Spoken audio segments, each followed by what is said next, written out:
ขอนอบน้อมต่อพระรัตนตรัยแก้วเจ้าสามประการ น้อมเอาคุณพระพุทธเจ้า คุณพระธรรมเจ้า คุณพระสังฆเจ้า คุณพระอรหันตเจ้าอริยสงฆ์เจ้าจุตนจุองค์ในเมตตาแผ่ปรมีมาเป็นนวโลกุตรธรรมปกเก่าเกษาปกห่มหักษาครูบาอาจารย์พระมหาเถระพระเถรานุเถระเพื่อนสหธรรมิกสหพรหมจารีทุกรูปทุกองค์ปกห่มหักษาศรัทธาสาธุชนคนดีเท่าแก่อีป่อยอีแม่ตั้งหลายทุกท่านทุกคนที่ติดตามรับฟังรายการสารธรรมยามเจ้าเสียงธรรมแสงอรุณก่อนที่พระอาทิตย์จะยอแสงขึ้นดังทิศตะวันออกเอาธรรมมาบอกมากล่าวให้ศรัทธาญาติโยมเพื่อเป็นมังคละเป็นมงคลเป็นเกราะป้องกันความทุกข์ทั้งหลายที่จะเกิดขึ้นในแต่ละวันเนาะศรัทธาญาติโยมก็มีครูบาอาจารย์สลับสับเปลี่ยนกันมาเป็นผู้จัดรายการเป็นผู้แสดงธรรมในพื้นที่เวลาตรงนี้ของคลื่นสีขาวเพื่อชาวประชาพบปะกันวันนี้อาตมาภาพ พระมหาสมชาติชาตปัญโยวัดบรรพตสถิตอำเภอเมืองจังหวัดลำปางรับผิดชอบดำเนินรายการศรัทธาญาติโยมทั้งหลายวันนี้วันที่6วันที่7นะวันที่7เดือนเมษาแล้วเราเข้ามาแหม5-6 วันก็จะถึงช่วงเทศกาลสงกรานต์จริงๆแล้วก็เริ่มตั้งแต่วันที่1 เมษามาแล้วเนาะคนตั้งหลายก็มีความสุขนึกถึงเดือนเมษานึกถึงวันสงกรานต์รอคอยจะถึงวันสงกรานต์มาถึงบัดกี่วันก็มาถึงเฮาแล้วศรัทธาญาติโยมก็ขอให้ศรัทธาญาติโยมได้มีความสุขกับวันสงกรานต์ของปีนี้ได้มีความสุขอยู่กับครอบครัวในวันครอบครัวเนาะในวัน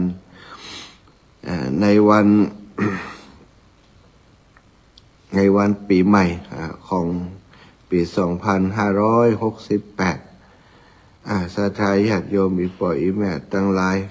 ท่านหลายคนก็รอคอยให้ปีใหม่สงกรานต์มาถึงเร็วๆ อยากจะมีความสุขกับลูกกับหลานเนาะก็มากี่วันแล้วอดเอามากี่วันก็มาถึงแล้วศรัทธาญาติโยม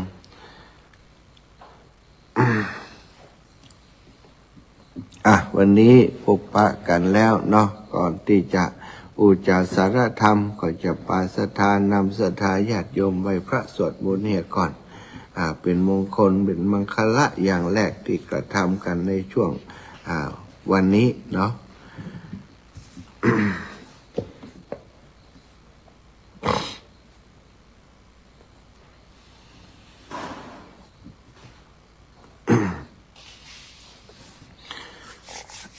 กราบพระพร้อมกันกราบ1พุทโธเมนาโธกราบ2ธัมโมเมนาโธกราบ3สังโฆเมนาโธอะระหังสัมมาสัมพุทโธภควาพระผู้มีพระภาคเจ้าเป็นพระอรหันต์ดับเพลิงกิเลสเพลิงทุกข์สิ้นเชิง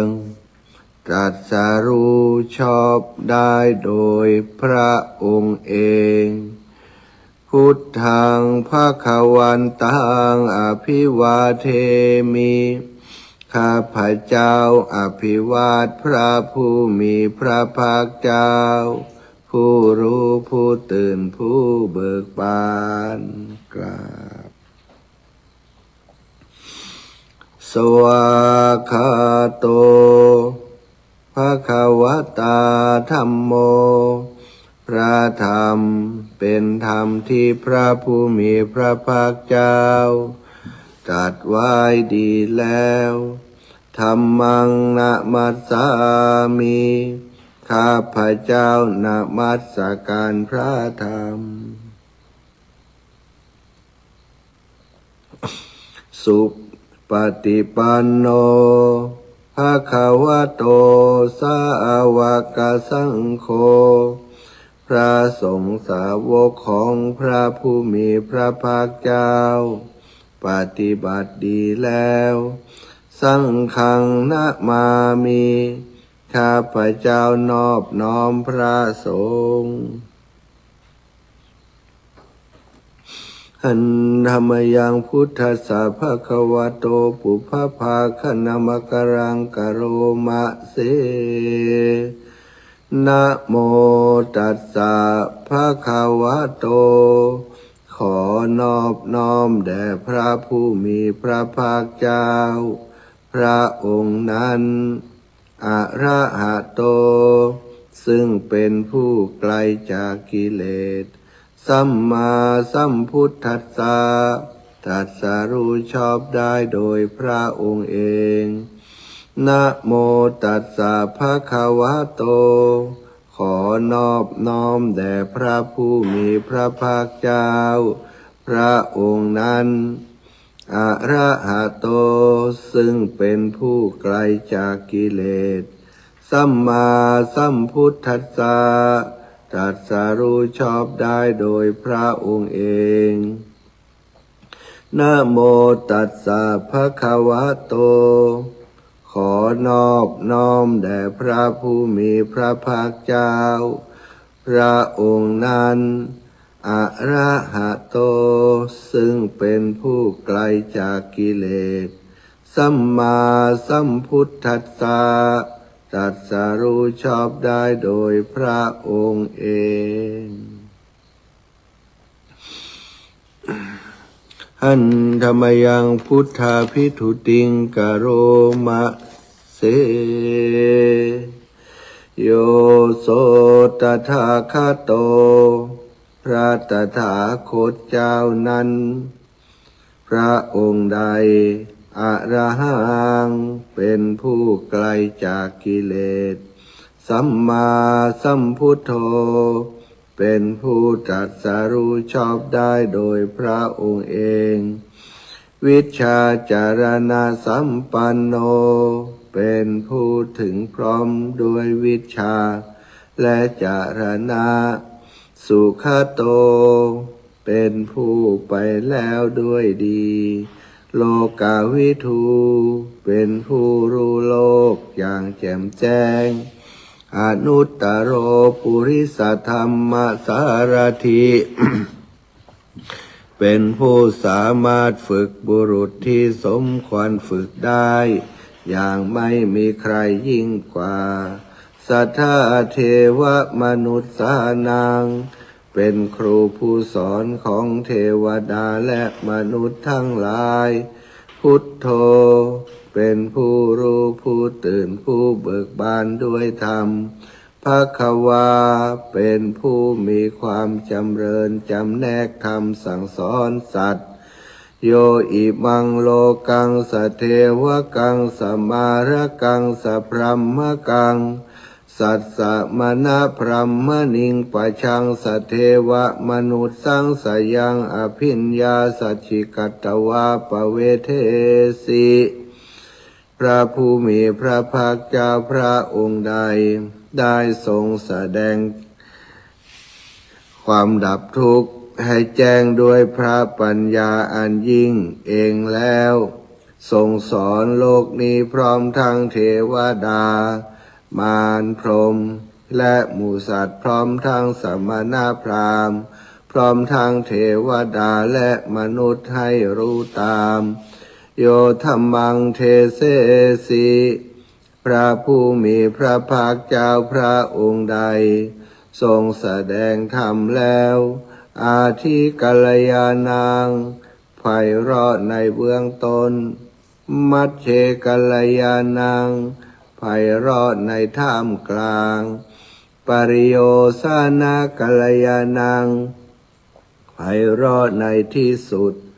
สัทธังสัพพยัญชนะเกวระปริปุณังปริสุทธังพระมจาริยังปกาเสสิทรงประกาศพรหมจรรย์คือแบบแห่งการปฏิบัติอันประเสริฐบริสุทธิ์บริบูรณ์สิ้นเชิงพร้อมทางอัฏฐะพร้อมทางพยัญชนะตมหังภควันตังอภิปูชยามิข้าพเจ้าบูชาอย่างยิ่งเฉพาะพระผู้มีพระภาคเจ้าพระองค์นั้นตมหังภควันตังศิรสานะมามิข้าพเจ้านอบน้อมพระผู้มีพระภาคเจ้าพระองค์นั้นด้วยเสียงกล่าวหันธรรมยังธรรมาภิทุติงกโรมะเสโยโสสวากขาโตภควตาธัมโมพระธรรมนั้นใดเป็นสิ่งที่พระผู้มีพระภาคเจ้าได้ตรัสไว้ดีแล้วสันทิฏฐิโกเป็นสิ่งที่ผู้ศึกษาและปฏิบัติพึงเห็นได้ด้วยตนเองอากาลิโกเป็นสิ่งที่ปฏิบัติได้และให้ผลได้ไม่จำกัดการเอหิปัสสิโกเป็นสิ่งที่ควรกล่าวกับผู้อื่นว่าท่านจงมาดูเถิดโอปนายิโกเป็นสิ่งที่ควรน้อมเข้ามาใส่ตัวปัจจัตตังเวทิตาโพวินยูหิเป็นสิ่งที่ผู้รู้ก็รู้ได้เฉพาะตนตมหังธัมมังอภิปูชยามิข้าพเจ้าบูชาอย่างยิ่งเฉพาะพระธรรมนั้นตมหังธัมมังศิรสานะมามิข้าพเจ้านอบน้อมพระธรรมนั้นด้วยเสียงกล่าวหันธรรมยังสังฆาภิทุติงกโรมะเสโยโสสุปฏิปันโนภควโตสาวกสังโฆ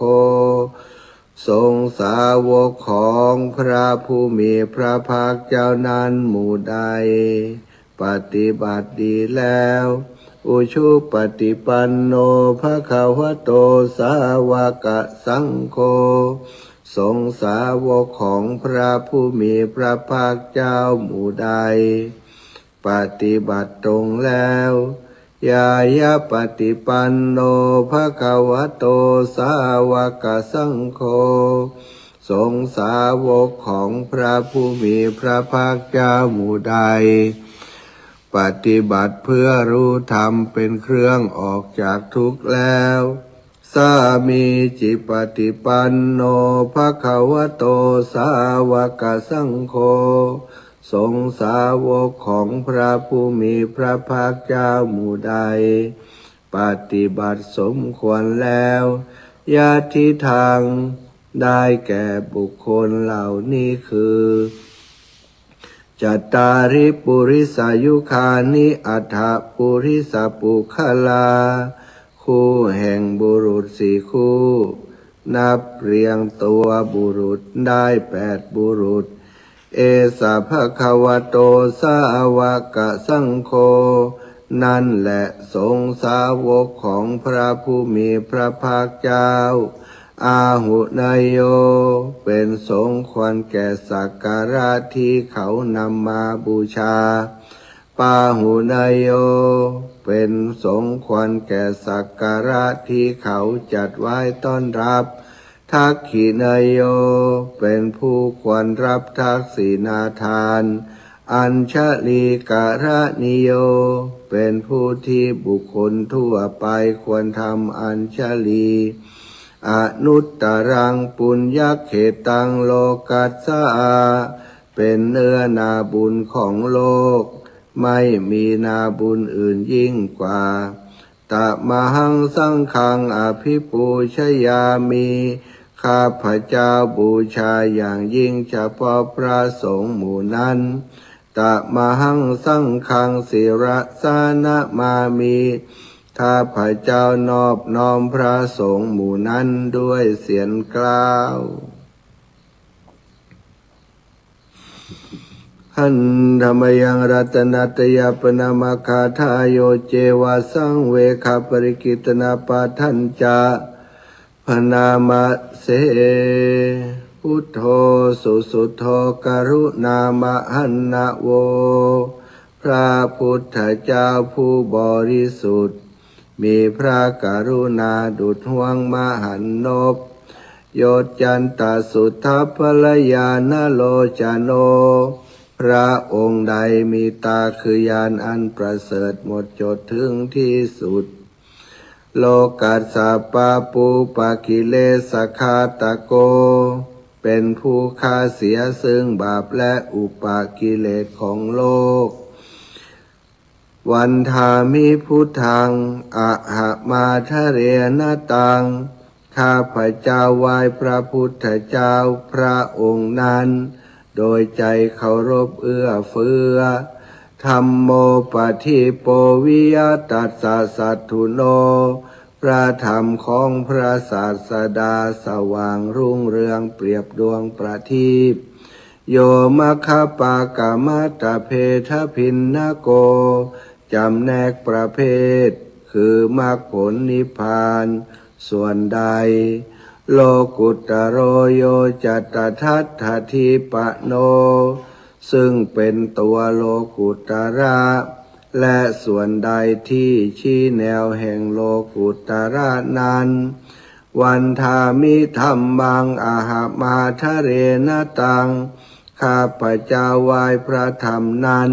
โดยใจเคารพเอื้อเฟื้อสังโฆสุเขตาพยติเขตาสัญญิโตพระสงฆ์เป็นนาบุญอันยิ่งใหญ่กว่านาบุญอันดีทั้งหลายโยทิฏฐาสันโตสุขตานุโพธโกเป็นผู้เห็นพระนิพพานตรัสรู้ตามพระสุคตหมู่ใดโลลาปะหิโนอริโยสุเมธาโสเป็นผู้ละกิเลสเครื่องโลเลเป็นพระอริยเจ้ามีปัญญาดีวันทามิสังฆังอาหามาทะเรนตังข้าพเจ้าไหว้พระสงฆ์หมู่นั้นโดยใจเคารพเอื้อเฟื้ออิเจวะเมกันตะพิปูชนัยยกังวัตถุตยังวันทยตาภิสังขตังปุญญังมายายังมาสัพพุปัทถวามาโหนตุเวตัสสะปภาวสิทธิยาบุญใดที่ข้าพเจ้าผู้ว่าอยู่ซึ่งวัตถุสามคือพระรัตนตรัยอันควรบูชายิ่งโดยส่วนเดียวได้กระทำแล้วเป็นอย่างยิ่งเช่นนี้ขออุปัฏฐวาทั้งหลายจงอย่ามีแก่ข้าพเจ้าเลยด้วยอำนาจความสำเร็จอันเกิดจากบุญนั้นอิทัตถาคโตโลเกอุปันโนพระตถาคตเจ้าเกิดขึ้นแล้วในโลกนี้อะระหังสัมมาสัมพุทโธเป็นผู้ไกลจากกิเลสตรัสรู้ชอบได้โดยพระองค์เองธัมโมจะเทสิโตนิยานิโกและพระธรรมที่ทรงแสดงเป็นธรรมเครื่องออกจากทุกข์อุปสามิโกปรินิพพานิโกเป็นเครื่องสงบกิเลสเป็นไปเพื่อปรินิพพาน สัมโพธคามีสุขตัปปเวทิโต ป เป็นไปเพื่อความรู้พร้อมเป็นธรรมที่พระสุคตประกาศมะยันตังธัมมังสุตตวาเอวังชานามาพวกเราเมื่อได้ฟังธรรมนั้นแล้วจึงได้รู้อย่างนี้ว่าชาติปิทุกขาแม้ความเกิดก็เป็นทุกข์ชราปิทุกขาแม้ความแก่ก็เป็นทุกข์มรณัมปิทุกขัง แม้ความตาย ก็เป็นทุกข์โสกาปริเทวาทุกขโทมนัสสุปายาสาปิทุกขาแม้ความโศกความร่ำไรรำพันความไม่สบายกายความไม่สบายใจความคับแค้นใจก็เป็นทุกข์อัปปิเยหิสัมปโยโคทุกโขความประสบกับสิ่งไม่เป็นที่รักที่พอใจก็เป็นทุกข์ปิเยหิวิปโยโคทุกโขความพลัดพรากจากสิ่งเป็นที่รักที่พอใจก็เป็นทุกข์ยัมปิชังนรภัตติตัมปิทุกขังมีความปรารถนาสิ่งใดไม่ได้สิ่งนั้นก็เป็นทุกข์สังขิตเตนะปัญจุปาทานาขันธาทุกขาว่าโดยย่ออุปาทานาขันธ์ทั้งห้าเป็นตัวทุกข์เสยที่ทางได้แก่สิ่งเหล่านี้คือรูปูปาทานาขันโธขันธ์อันเป็นที่ตั้งแห่งความยึดมั่นคือรูปเวทนูปาทานาขันโธขันธ์อันเป็นที่ตั้งแห่งความยึดมั่นคือเวทนาสัญญูปาทานาขันโธขันธ์อันเป็นที่ตั้งแห่งความยึดมั่นคือสัญญาสังขารูปาทานาขันโธขันธ์อันเป็นที่ตั้งแห่งความยึดมั่นคือสังขารวิญญาณูปาทานาขันโธขันธ์อันเป็นที่ตั้งแห่งความยึดมั่นคือวิญญาณเยสังปริญญายะเพื่อให้สาวกกำหนดรอบรู้อุปทานขันธ์เหล่านี้เองทารมโนโสภควาจึงพระผู้มีพระภาคเจ้านั้นเมื่อยังทรงพระชนอยู่เอวังพระหุลังสาวเกวิเนติย่อมทรงแนะนำสาวกทั้งหลายเช่นนี้เป็นส่วนมากเอวังภาคาจะปนัสสะภะคะวะโตสาวเกสุอนุสาสนีพระหุลาปวัตติหนึ่งคำสั่งสอนของพระผู้มีพระภาคเจ้านั้นย่อมเป็นไปในสาวกทั้งหลายส่วนมากมีส่วนคือการจำแนกอย่างนี้ว่ารูปังอนิจจังรูปไม่เที่ยงเวทนาอนิจจาเวทนาไม่เที่ยงสัญญาอนิจจา สัญญาไม่เที่ยงสังขาราอนิจจาสังขารไม่เที่ยงวิญญาณังอนิจจังวิญญาณไม่เที่ยงรูปังอนัตตารูปไม่ใช่ตัวตนเวทนาอนัตตา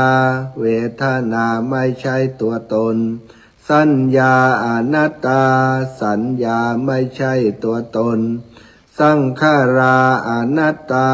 สังขารไม่ใช่ตัวตนวิญญาณังอนัตตาวิญญาณไม่ใช่ตัวตนสัพเพสังขาราอนิจจาสังขารทั้งหลายทั้งปวงไม่เที่ยงสัพเพธัมมาอนัตตาติธรรมทั้งหลายทั้งปวงไม่ใช่ตัวตนดังนี้เตมะยังโอตินามหาพวกเราทั้งหลายเป็นผู้ถูกครอบงำแล้วชาติยาโดยความเกิดชรามรณเนนาโดยความแก่และความตายโส โสเกหิปริเทเวหิทุเคหิโทมนัสเสหิอุปายาเสหิโดยความโศกความร่ำไรรำพันความไม่สบายกายความไม่สบายใจความคับแค้นใจทั้งหลายทุกโคตินนา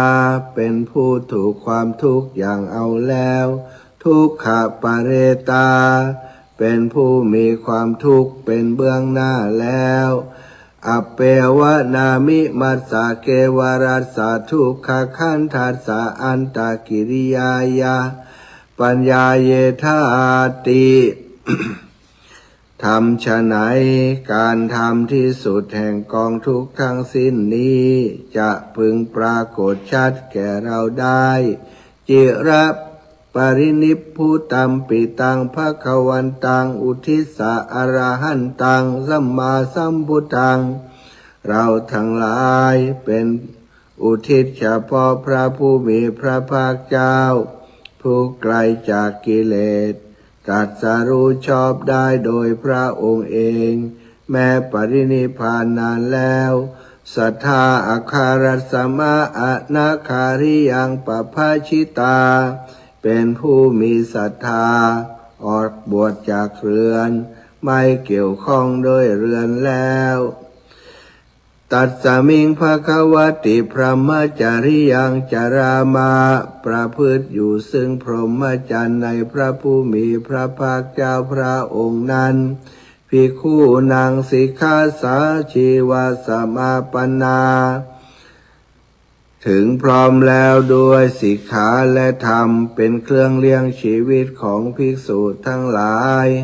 ตังโนพระมจาริยังอิมัสสะเกวรัสสะทุกขขันธัสสะอันตกิริยายะสังวัตตุขอให้พรหมจรรย์ของเรา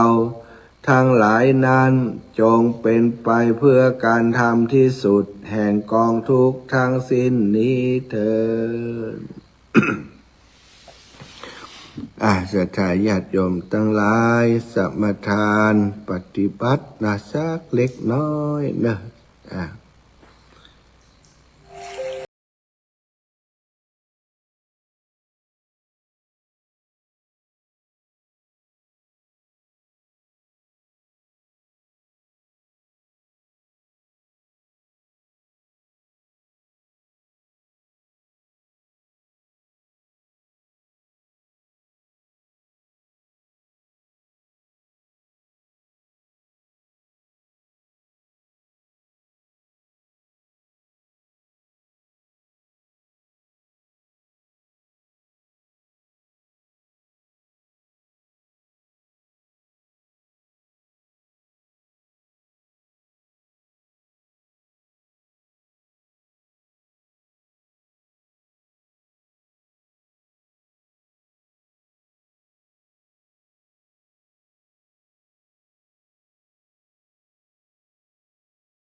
ตามส่งให้มีความสุขให้มีความเจริญและเกิดปัญญาญาณทั้งชาตินี้ชาติหน้าตลอดชาติอย่างยิ่งจนถึงความพ้นทุกข์คือพระนิพพานในอนาคตการโน้นเทินศรัทธาญาติโยมทั้งหลายตอนนี้เสียงตังใดดับปิ้งเสียงตังสถานีดับปิ้งเย็นวอยเน็ตบดีแล้วกา เน็ตบดีอินเทอร์เน็ตบดีข้าพเจ้าขอตั้งจิตอุทิศผลบุญกุศลนี้แผ่ไปให้ไพศาลถึงมารดาบิดาครูอาจารย์ทั้งลูกหลานญาติมิตรสนิทกันทั้งคนเคยร่วมงานการทั้งหลายขอให้ได้กุศลผลของฉันทั้งเจ้ากรรมนายเวรและเทวันขอให้ท่านได้กุศลผลนี้เถิดศรัทธาญาติโยมเนอะไหว้พระสวดมนต์อธิษฐานอุทิศบุญเป็นกำเมืองแห่งคำอิตังตานากรรมังนิพพานาปัจจโยโหนตุโนนิจจังอิตังศีลกรรมังนิพพานาปัจจโยโหนตุโนนิจจังอิตังภาวนากรรมังนิพพานาปัจจโยโหนตุโนนิจจังยังจินจิกุศลังกัตถพังกัมมังสัพเพหิกะเตหิกะตังปุญญังโนอะนุโมทันตุสุนันตุโพนโตเยเตวะอัสสมิงทาเนอาทิคาตาทิคายุคาสัทธาโหนตุสัพพะสัตตานังสุขีอัตตานังปาริหารันตุมาตาปิตาสุขิตาโหนตุทุกขาปะมุญจันตุสัพเพยาตากาสุขิตาโหนตุทุกขาปะมุญจันตุสัพเพอายาตากาสุขิตาโหนตุทุกขาปะมุญจันตุสัพเพปิสาสัพเพยัคขาสัพเพเปตาสุขิตาโหนตุทุกขาปะมุญจันตุสัพเพนักขตาสุขิตาโหนตุทุกขาปะมุญจันตุสัพเพเทวาสุขิตาโหนตุทุกขาปะมุญจันตุสัพเพอาจาริยุปัชฌายาสุขิตาโหนตุทุกขาปะมุญจันตุสัพพะสัมปตินังสามิชันตุโวศรัทธาญาติโยมไหว้พระสวดมนต์สำเร็จเสร็จสิ้นกันเรียบร้อยแล้วลำดับต่อไปก็จะได้อุจาสนทนาสารธรรมกับศรัทธาญาติโยมต่อไปเนื้อคำจันตอนนี้ศรัทธาญาติโยมสถานีวิทยุนะยังดักแซบดับปิ้งอยู่เนี่ยขอฟังเสียงวิทยุก่อนครูบาอาจารย์บางเตือก็นอนดึกนอนเดินเนาะก็จะทำภารกิจเสร็จสิ้นตอนนี้ก็ดับปิ้งอยู่เนอะเสร็จแล้วเดี๋ยวจะติดต่อน้องนัดให้เกาะสัญญาณที่ลำปางก่อนได้สัก2-3 สถานีก็พอกันเนาะบอกไปไก่ก็ได้2-3 สถานีน้องนัดตื่นก็จ้า ลูกเบา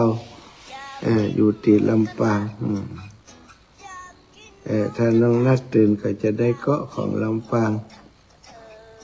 ฝางส่งสติ๊กเกอร์คนยงกนกพิชัยนาจากอำเภอฝางลูกรบกวนตอนเจ้ากรรมตั้งคลื่นสีขาวเพิ่นทับส่งสัญญาณมามันดับปิ้ง ลูกก็ให้ปอกเมื่อ6.5ตอนนี้คอมมันดับครับทุกคนครับอ๋อเหรอคอมแจ้ดับงทันอมรแล้วครับแม่นะอ๋อจ้ามันเป็นอย่างนั้นลูกว่าได้ครับเดี๋ยวทางอมรเข้าไปเช็คสัญญาณนี่ครับเราจะแจ้งกับจำครับครับผมลูกสาธุครับไอ้ครับผมขอครับลำปางนี่เสียงดับแชบเหมือนกันเนาะยายพรได้ยินอยู่เนาะได้พรนี่ฟังจากวัดไฟหินนี่สบายอยู่ตอนนี้วัดไฟหินฮะไฟหินดังละดังตะกี้แล้วก็ดังละกำลังดังเนาะแล้วนี่คือหูจะยายพรเปิดละนี่คืนหุ่งก็อยากเป็นวิทยุยายพรท่านนะเนาะเปิดคืนหุ่งว่ะยายพรนะก็อยากเป็นวิทยุยายพรแต่เนอว่ายังได้ยายพรมีอย่างแหมกะตะกี้มีคุณโยมแจ้งมาเนาะวิทยุดังอยู่เจ้าฟังชัดเจนดีเจ้าวิทยุดังอยู่โอ้สาธุเนอะลำปางบ่ได้ยินเนาะแล้วก็บางที่บางแห่งตั้งแต่แรกแล้วเจ้าแสดงว่าทุกปีเลินเกาะเฮอเนอะอันตีอันอย่างตีเมืองฝางเนาะทุกปีเลินเพิ่นเกาะเฮอก็เลยได้ยินชัดเจนขอบคุณเนอะทุกปีเลินก็ใกล้แล้วเนาะงานของท่านอาจารย์จำเริญได้เตรียมความพร้อมเพื่อจะ ทำบุญพระป่านะทำบุญพระป่าสามัคคีระดมทุนช่วยเหลือ ในการปรับภูมิทัศน์ปรับภูมิทัศน์ที่ พระเจ้าตนหลวงนะพระเจ้าตนหลวงที่ม่อนปินนะซึ่งก็มีครูบาอาจารย์ในเครือข่ายขึ้นสีขาวของเฮาช่วยกันเป็นเจ้าภาพเจ้าศรัทธาเป็นผู้อุปถัมภ์ผู้อุปถัมภ์ในโครงการนี้ท่านอาจารย์ก็บอกว่าเนื่องโดยวัดพระธาตุศรีมหาโพธิ์ตะโพธารามพระธาตุม่อนปินเป็นสำนักสงฆ์ได้สร้างพระใหญ่พระพุทธรูปองค์ใหญ่ประจำเมืองฝางโดยหลวงพ่อพระครูสุจิตานุรักษ์ด็อกเตอร์เจ้าคณะอำเภอฝางได้สร้างไว้เมื่อวันที่24 กุมภาพันธ์13 ปีรอบบริเวณอาคารฐานพระใหญ่มีความเสื่อมโทรมของต้นไม้ดอกไม้บ่สามารถเจริญเติบโตได้เพราะขาดน้ำและจะต้องมีการปรับปรุงภูมิทัศน์รอบอาคารฐานพระใหญ่ลานหน้าพระใหญ่เพื่อเป็นพุทธบูชาพร้อมในการนี้ก็ใช้น้ำเป็นจำนวนมากน้ำประปาหมู่บ้านบ่สามารถจะผลิตให้ใช้ได้ดังนั้นได้จัดทอดพระป่าสามัคคีขึ้นเพื่อจะนำปัจจัยไปบริหารจัดการสร้างระบบน้ำเกษตรของวัดสืบต่อไปจึงขอเรียนเชิญท่านสาธุชนได้ร่วมทำบุญเป็นเจ้าภาพทอดพระป่าสามัคคีในครั้งนี้ในวันที่16ในวันที่16เดือนเมษาที่จะถึงนี้ก็บักกี่วันแล้วเนาะสถาน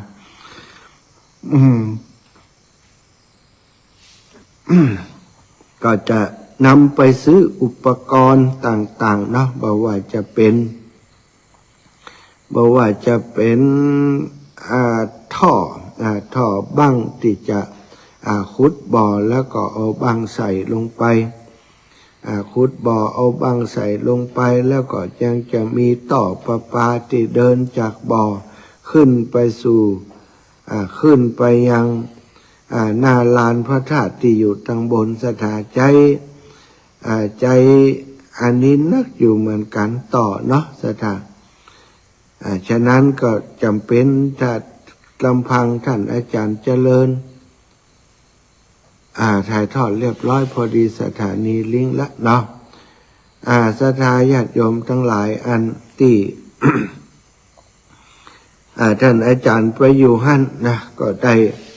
ได้มีกิจนิมนต์อย่างนักหนาแล้วซ้ำว่าบัดเดี๋ยวนี้ท่านอาจารย์ก็ต้องมาเฮียน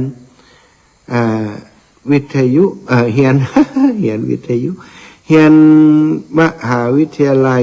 นะเฮียนระดับมหาวิทยาลัยปริญญาตรีที่มจรวิทยาลัยสงฆ์มกุฏราชวิทยาลัยสงฆ์จังหวัดเชียงใหม่เตียวไปเตียวมามีการเจ๊จ่าย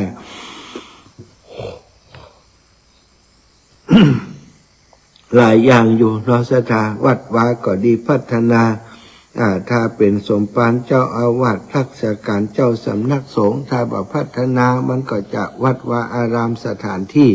อันเป็นสำนักสงฆ์ก็จะมนจะมองบรรณาอยู่บรรณาดูบรรณาชมท่านอาจารย์ก็เลยมาดำริเริ่มที่จะพัฒนาต่อยอด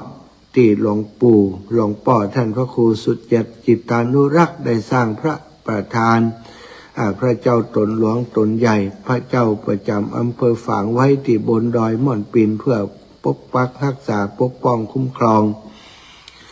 ศรัทธาพี่น้องพุทธศาสนิกชนที่อยู่ในพื้นที่และไปแสวงบุญที่เมืองฝางนาศรัทธาก็ขอศรัทธาญาติโยมได้ช่วยกันเป็นเจ้าภาพเจ้าศรัทธาในผ้าป่าครั้งนี้ด้วยกันเนอะเจริญพรโยมแม่ฟังอยู่ได้ไหว้พระตัวได้ไหว้พระตัวเนาะวันนี้อยู่ที่อันเพศเนอะแม่ย่าอยู่อัน เวียงป่าเป่าเพื่อนแล้วเนอะอยู่เวียงป่าเป่าแล้วอยู่อันที่ป่าจ้าบ้านสันบาเขตบ้านหัวฝายบ้านสันขี้เล็กรวมกันอยู่ที่นี่แม่เจ้าแม่ฟังอยู่แล้วก็ได้ไหว้พระตัวไว้ฟังทุกวันเลยเนอะละอ่อนกลับมาเลยยังอันว่าไอ้ไปฮะที่สุดถึงจะมาเจ้ายังมาใจแม่อยู่คนเดียวเพราะว่านี่เจ้าโอ้ย อยู่คนเดียวเนาะอากาศให้เย็นหนาวปุ้นฝนตกก็จะคืนตะวันแรงมันมีลมได้ด้วยฝนก็มาปิวๆเนี่ยเจ้า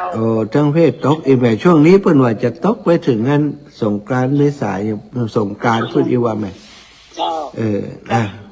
มีอย่างที่น่ากลัวเนาะบ้านเฮาพอสูงจะได้เนาะเจ้าลูกสาวฟังตัวถึงวันอ่ะบอกว่าแม่เปิดให้แล่เปิดฟังสาธุเนอขอบุญรักษาเปิ้นตัวเนาะแม่เนาะเจ้าอยู่ดีมีสุขเนยโยมแม่เด้อสาธุเจ้าโยมแม่ได้ให้หอมมาหลายสตังค์อยู่เหมือนกันจะเอาไปตานวันที่13 เมษายนชุดแรกก่อนสาธุเจ้าโยมแม่โยมสาธุแม่โยมแม่ละมุนอายุ80 ปลายแล้วสตา80 ปลายอยู่คนเดียวเนาะอยู่คนเดียวเปี่ยวเอกาลูกเต้าก็ไปอยู่ตัวไปกรุงเทพกรุงไทยไปทำงานกันพุ่นมดแล้วก็โยมปอกก็ได้เสียชีวิตไปแล้วเนาะอยู่ข้างทกส.สาขาแม่โจ้นะจังหวัดเชียงใหม่สันทรายเชียงใหม่ได้หอมปัจจัยมาถึง2 คนแม่ลูกแม่หอมมา11,000ลูกก็หอมมา11,000เอาช่วยการศึกษาคนละ5,000นอกจากนั้นก็มอบเพื่ออาตมาเป็นสะพานบุญใช้จ่ายส่วนตัวเทรนเนอร์อาจารย์เป็นสะพานบุญหอมนั่นหอมนี้เนาะก็คงจะได้หอมหลายๆงานอยู่ตอนนี้นี่ต้องท่านอาจารย์จำเริญนี่ก็จะได้อาศัยสตังค์ของอีแม่ไปหอมตัวเลยสร้างระบบน้ำประปาขึ้นไปบนเขาบนดอยศรัทธาญาติโยมช่วงนี้มันก็งานนักบ้านไผ่ก็มีเกาะเก่งใจขนาดนักเหมือนกันที่จะแจ้งข่าวสารงานบุญให้กับศรัทธาญาติโยมแต่ว่าบอกกล่าวมันก็จังได้ดีเนาะถ้าบอกก็เหมือนกับว่าบ่ใส่ใจบ่สนใจการงานของกลุ่มของเครือข่ายอันนี้ก็ถือว่าเป็นคนทำงานเ เป็นคนที่สนับสนุนการทำงานของครูบาอาจารย์อยู่หน้างานนะสถานท่านอาจารย์จำเริญนี่บ่ได้จัดรายการแต่ว่าทำงานในคลื่นสีขาวนี่เป็นช่างเทคนิคของวิทยุของอำเภอฝางเวลามีงานคลื่นสีขาวหล่อเตียนก็ดีดำหัวก็ดีหรือว่างานอื่นๆมีการถ่ายทอดสดตีหันตีนี่ต้องการความช่วยเหลือท่านอาจารย์เจริญไปทุกตีสถานก็หันถึงความจริงใจน้ำจิตน้ำใจอันเสียสละของท่านอาจารย์จำเริญก็บอกคือเปิ่นว่ามีอะไรยังจะให้ช่วยเหลือก็บอกมาเนอะอันนี้เปิ่นก็บอกมาหลายวันแล้ว อาจารย์ช่วยประชาสัมพันธ์ให้จิมเนอะแต่ก็บอกค่อยได้อู้ได้จ่าให้เปิ่นวันนี้ก็ได้มีโอกาสอุจาบอกบุญอย่างศรัทธาญาติโยมวันก่อนได้แจ้งเลขที่บัญชีธนาคารของเปิ่นไปเปิ่นว่ามันผิดไป2-3 ตัวอาจารย์ว่าก็จำเป็นจะต้องบอกใหม่นะบัดเดี๋ยวนี้เลขใหม่เลขบัญชีใหม่เนอะเลขบัญชีที่จะเป็นเจ้าภาพพระป่าสามัคคีไปม่อนปิ่นเนาะศรัทธาสมุดอาจจะมาไปที่ไหนเสียแล้วสมุดอยู่เพนะเอาสมุดมาพอก่อนเลขที่บัญชีของเพื่อนโอนเข้าบัญชีเพื่อนได้เลยนะศรัทธาโอนบัญชีของท่านอาจารย์จำเริญม่อนปิ่นได้เลยเลขที่บัญชีม่อนปิ่นไหนนี่โลเฮโล204อันนี้205นี่อันนี้ผิดอันนี้ผิดได้ที่ธนาคารกสิกรไทย204-309-3196ถูกอันนั้นนี่204-309-3196กสิกรไทยเนอะสถา204-309-3196ถูกต้องแล้วเด้อกสิกรไทยศรัทธาญาติโยมอันนี้เป็นบัญชีติใจในการพัฒนาปรับปรุงภูมิทัศน์ที่พระเจ้าตนหลวงม่อนปิ่นเนาะศรัทธาก็ขอบารมีทานบารมีของศรัทธาญาติโยมช่วยกันร่วมบุญร่วมกุศลกันในคราวครั้งนี้เพื่อสนับสนุนช่วยเหลือครูบาอาจารย์คนละเล็กละน้อยไปเนาะศรัทธาเนาะบ่ได้ปักได้บานเอากระไผ่การงานบุญงานกุศลก็อย่างที่บอกไปช่วงนี้มันงานบุญนักเหลือเกินจะมาว่าอีแม่หอมสัก10,000-20,000เต้ก็บอกกันมาได้หลายการหลายงานอาจารย์เฮ้ยแต่ศรัทธาญาติโยมที่ผ่านมาก็บวชสามเณรภาคฤดูร้อนปีใหม่สงกรานต์ก็มีพระป่ากันเกือบทุกวัดทุกวานนะพ่ออีแม่ทั้งหลายแต่อาตมาภาพที่วัดทุ่งโป่งที่บ้านทุ่งโป่งเนี่ย มี2 รายการก่อนนะพระป่าช่วยเหลือการศึกษาของชมรมศิษย์เก่าจัดกีฬากันโดยทำพระป่ากันโดยแล้วก็ยังมีพระป่าของพระป่าสามัคคีของงานสร้างเมนเนาะตอนนี้ก็มีลูกหลานคนบ้านทุ่งโป่งปากันเอาพระป่ามาคนของ2 กองคนละเล็กละน้อยนะก็หันว่าได้มาหลายสตางค์อาละแล้วแต่มันมีการใช้จ่ายแหม4-5 แสนก่อนเนาะกว่าจะแล้วสร้างเมนก็ก่อยว่ากันไปซะท่ามีเวลาก็ก่อยอู้แต่ว่าช่วงนี้มันงานทีเหลือเกินอาตมาก็บักกล้าจะอู้อย่างนักเนาะท่านอาจารย์สมชาติกุ้มกับบอกบุญอันนะมันก็ตึงแท้เปิงศรัทธาว่าเหมือนกันก็เก่งใจเหมือนกันและศรัทธา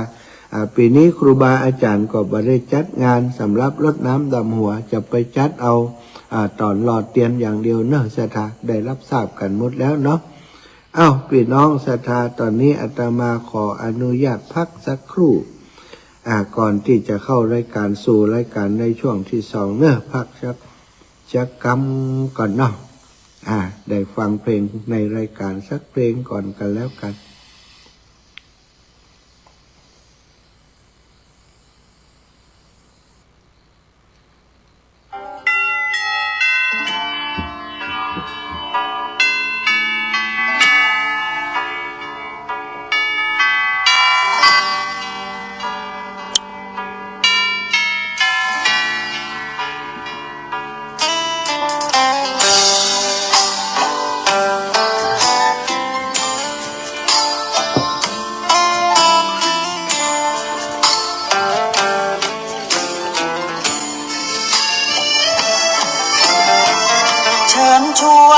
ท่านเข้าวัดเข้าวาฟังธรรมะจากหลวงตาเสริมชีวาให้สุขสดใสยึดมั่นหลักธรรมคำสอนไว้ให้ขึ้นใจความดีรีบทำกันไว้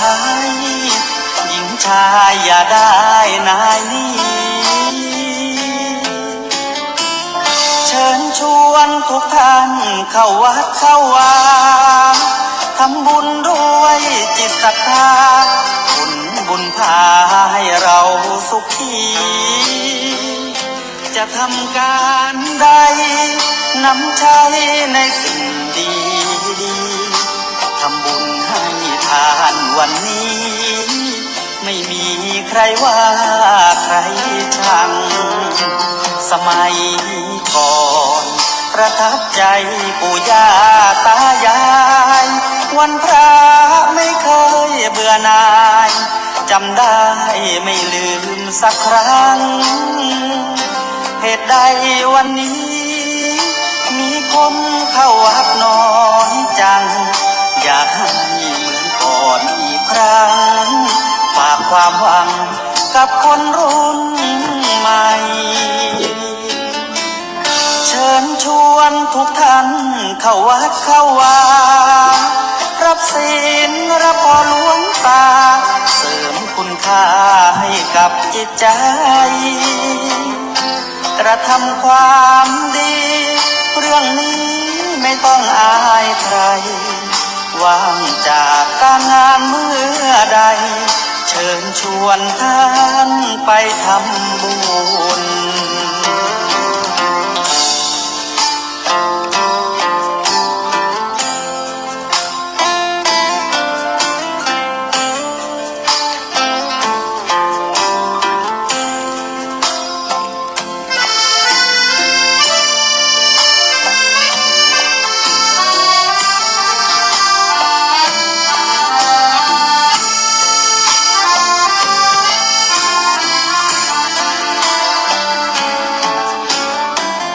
เชิญชวนทุกท่านเข้าวัดเข้าวารับศีลรับพรหลวงตาเสริมคุณค่าให้กับจิตใจกระทำความดีเรื่องนี้ไม่ต้องอายใครว่างจากการงานเมื่อใดเชิญชวนท่านไปทำบุญกระทำความดีเรื่องนี้ไม่ต้องอายใครฝากเพลงเชิญชวนหญิงชายอย่าอายเรื่องการทำบุญ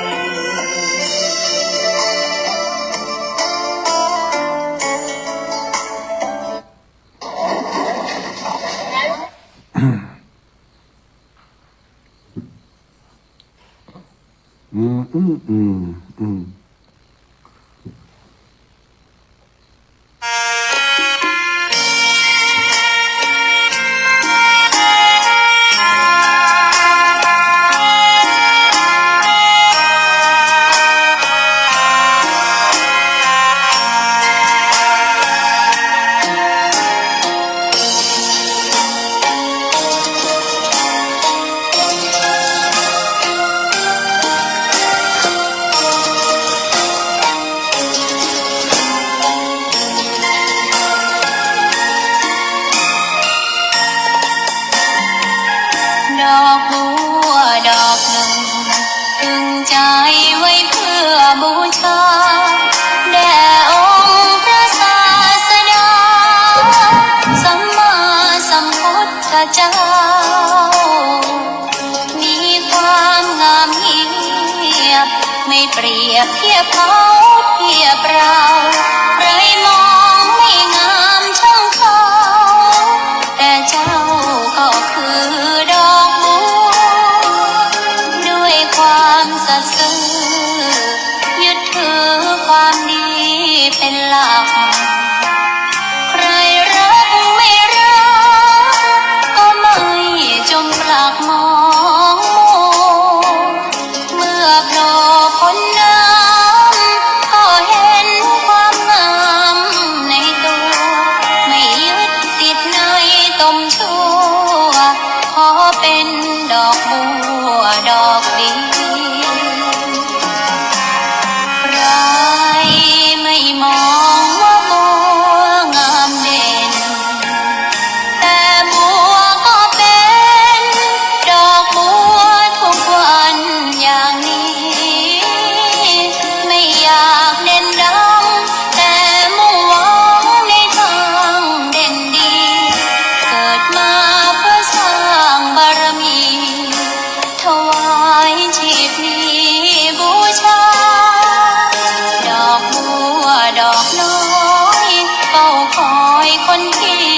บุญมาโอบเอื้อเกื้อกูลรู้ค่าของบุญเก็บบัวขึ้นมาเพื่อสร้างความดีและเสริมบารมีดังว่าใช้ดอกบัวนี้บูชาพระสัมมาสัมพุทธองค์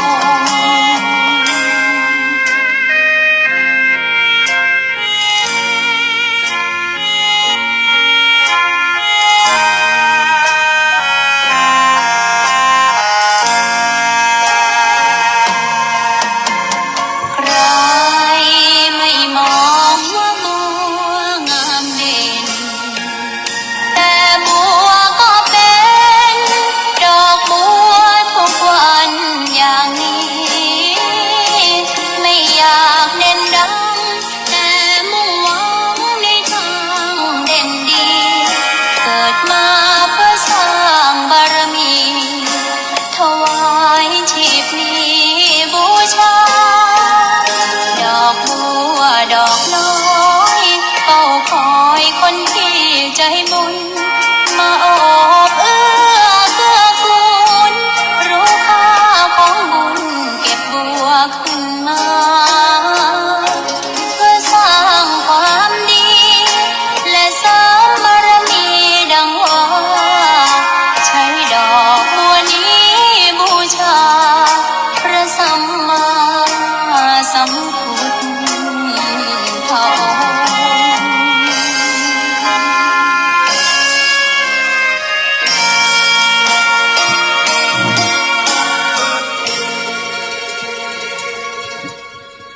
อ้าวจบไป2 เพลงเป็นเพลงที่มีสาระที่ศรัทธาญาติโยมตั้งหลายขั้นหลายคนหุ่มฟังเพลงนี้นะ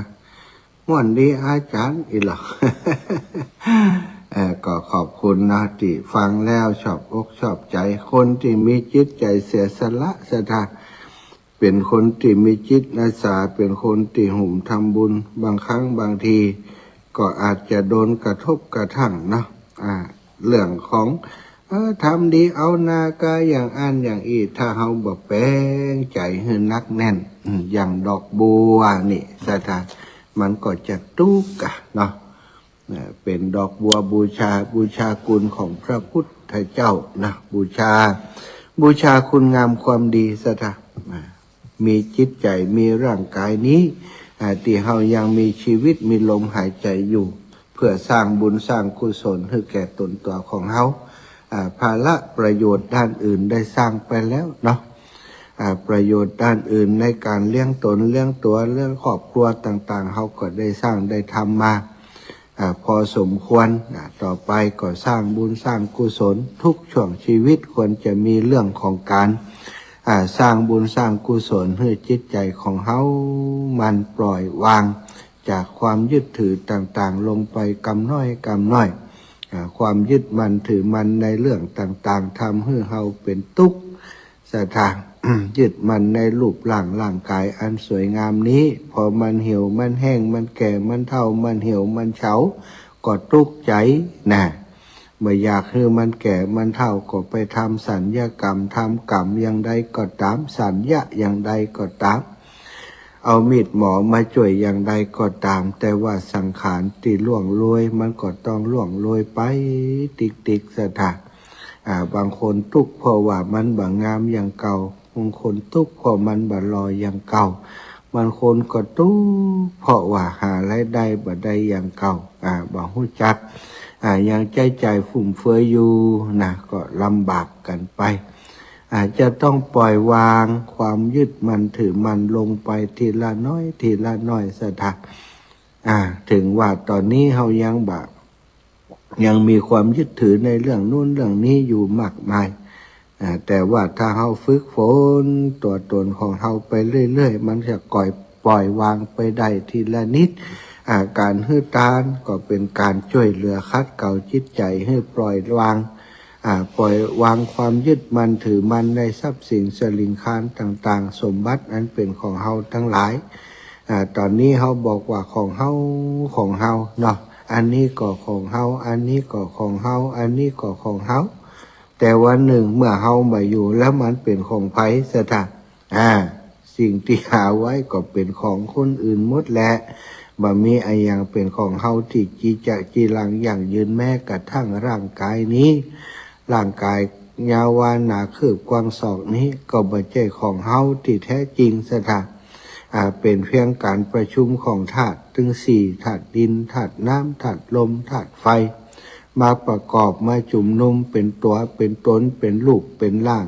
ชื่อนั้นชื่อนี้คือเฮาได้ยึดถืออาศัยร่างนี้สร้างสมคุณงามความดีอาศัยจิตนี้สร้างสมคุณงามความดีจึงจะเกิดประโยชน์แก่ตนตัวของเฮา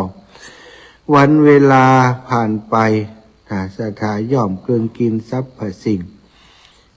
สงกรานต์สงกรานต์แปลว่าการไปการก้าวไปการก้าวไปการเดินไปสู่วันหน้าสู่วันใหม่สงกรานต์ก็คือการเดินไปอย่างสงกรานต์นี่สถาเดินไปสู่ปีเนาะสู่ปีสู่วันสู่เดือนใหม่ซึ่งเปิ่นใน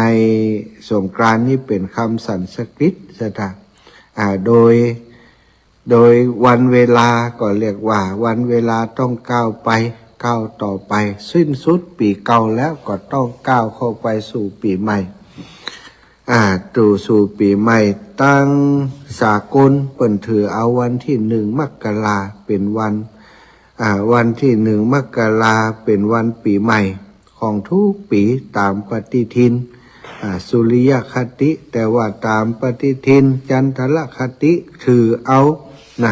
อย่างคนไทยเราถือเอาเดือนเมษาเดือนเมษาก็ยังสุริยคตินี่มันบ่ค่อยแน่นอนบางเตือกก็13บางเตือกก็14บางทีก็เลยไป15ก็มีที่เป็นวัน เปิดวันเริ่มต้นของศักราชใหม่สงกรานต์แต่ณปัจจุบันนี้ก็รวบหัวรวบหางในเมื่อสากลโลกสากลหรือว่าปฏิทินสากลเป็นที่ยอมรับของคนทั้งหลายวันหยุดการอย่างต่างๆก็อนุโลมตามปฏิทินสากลต่างๆถ้าจะมารอจันทรคติเถียงกันบ่จบซะครูบาอาจารย์นั่นว่าอย่างนั้นว่าอย่างนี้เอาละความถูกความผิดก็เป็นเรื่องที่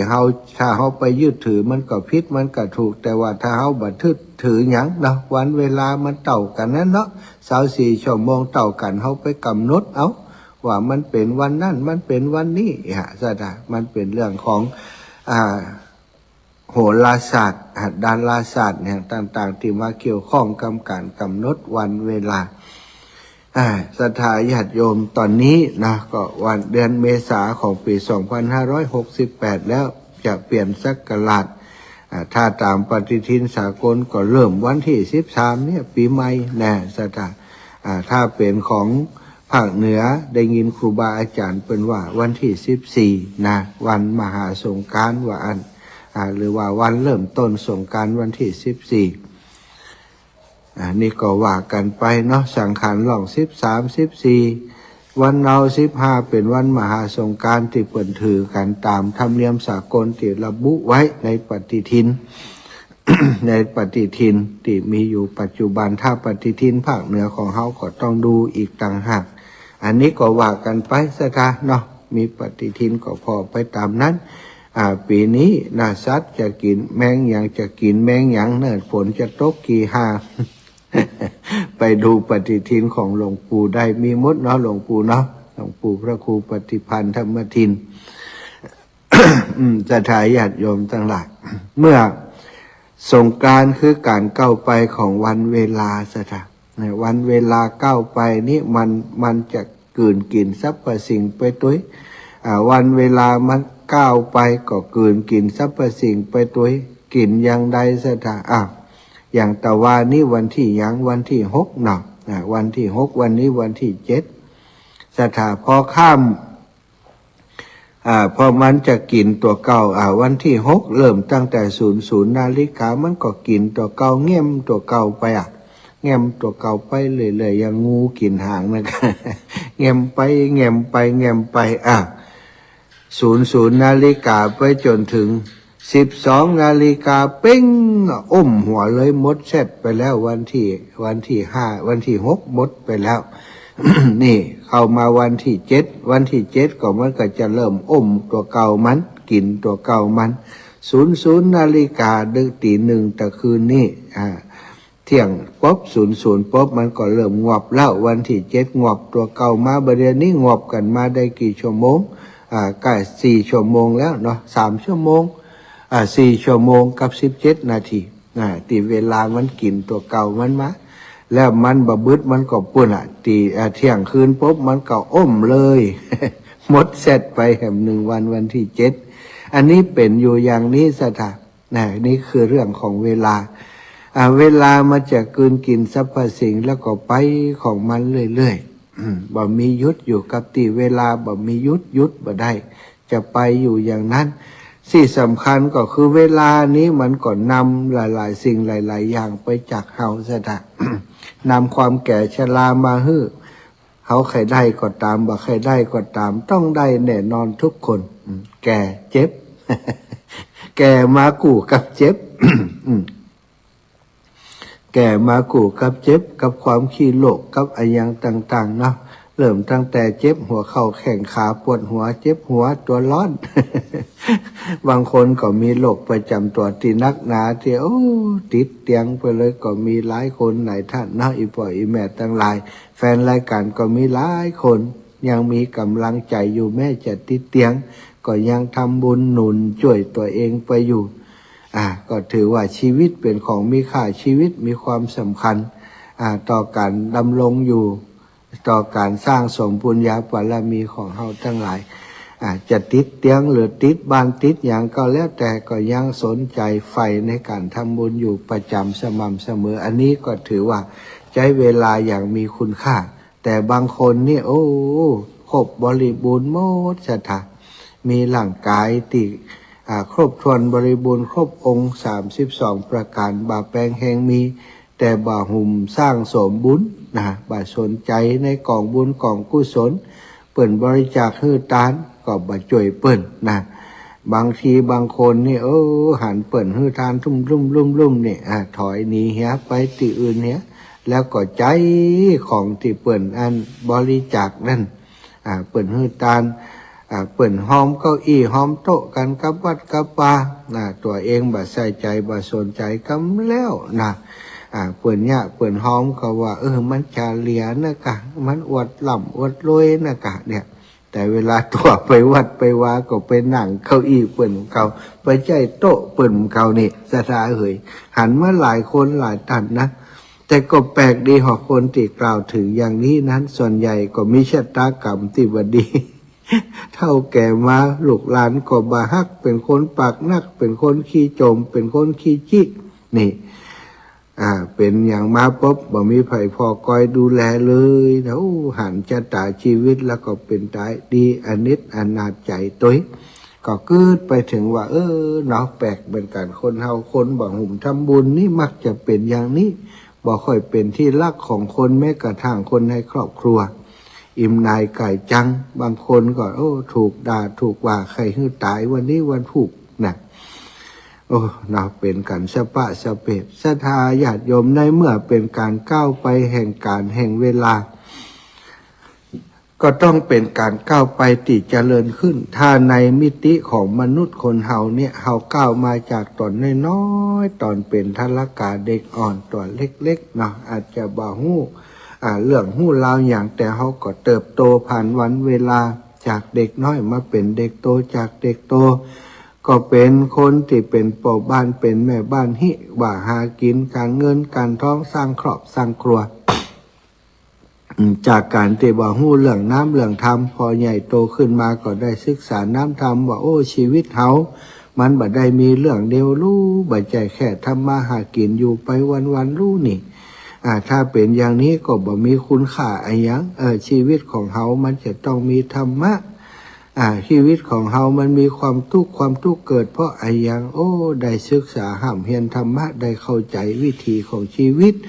วิธีของการเกิดการแก่การเจ็บการตายชีวิตของคนเฮามีความแก่มีความเจ็บความตายเป็นธรรมดาชีวิตของคนเฮาสรรพสิ่งทั้งหลายบัดนี้กฎธรรมชาติไปได้พระพุทธเจ้าทรงตรัสว่าธรรมชาตินี้มีกฎของเขาอยู่กฎของธรรมชาติก็คือเป็นอนิจจังธรรมชาติทุกอย่างตัวเฮาทุกอย่างในโลกใบนี้ที่เกิดมามีความบ่เที่ยงเป็นอนิจจังหาเที่ยงแท้แน่นอนบ่ได้ถ้าเที่ยงก็หมายความว่ามันต้องอยู่อย่างนั้นตลอดไปแต่ทุกสิ่งที่เกิดขึ้นมาในโลกบ่มีอย่างอยู่อย่างนั้นตลอดไปเป็นละอ่อนก็เป็นคนใหญ่เป็นคนใหญ่ก็เป็นคนแก่คนเฒ่าแล้วสุดท้ายก็ชราค่ำค่าเสียชีวิตจากไปอันนี้คือกฎของธรรมชาติความเป็นอนิจจังและความเป็นทุกขังทุกขังบ่ใจปวดทุกเจ็บแข้งเจ็บขาเจ็บปวดเจ็บเมื่อยอย่างเดียวทุกในภาษาบาลีหมายถึงสิ่งที่มันตั้งอยู่เมินบ่ได้ความเป็นอนิจจังนั้นก็คืออนิจจังความบ่เที่ยงบ่เที่ยงของสังขารทั้งหลายมันก็ประกอบด้วยว่าที่มันบ่เที่ยงก็คือมันทนอยู่เหมือนบ่ได้ ทนอยู่เหมือนบ่ได้ทนภาวะที่อันอย่างก็ตามมันบ่รักษารูปร่างเดิมไว้ได้อย่างนั้นตลอดไปเรียกว่าภาวะนั้นว่าภาวะของคำว่าทุกขังเสียนะ